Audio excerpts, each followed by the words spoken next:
کوردستان ئەم هەواڵەشمان هەر نێوخۆیە و لە شاری هەولێری خۆشەویستەوەیە.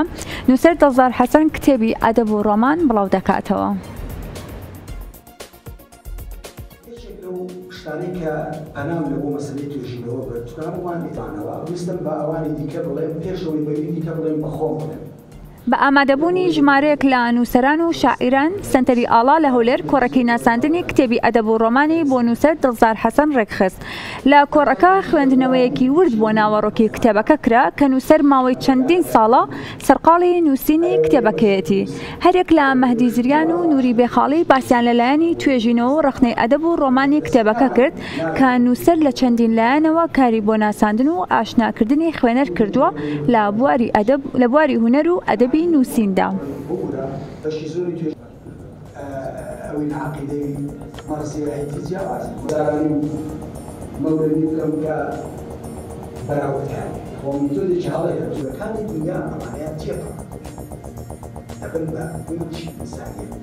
دیار ئەم کتێبی کۆتایی کە دڵزار سێتەوەری لە خۆی گرتە بوو.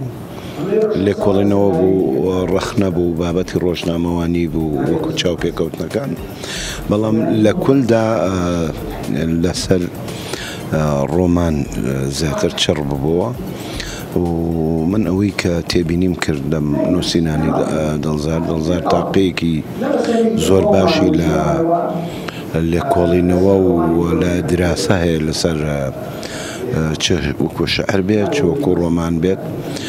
بۆی من لە کۆڕەکەش باسی ئەوم کرد لەم نەبوونی ڕەخنەگر و قەیرانمان هەیە، چونکە بەجددی لە ڕەخنەگر زۆرمان هەیە لە ڕۆمان نووس و شاعر.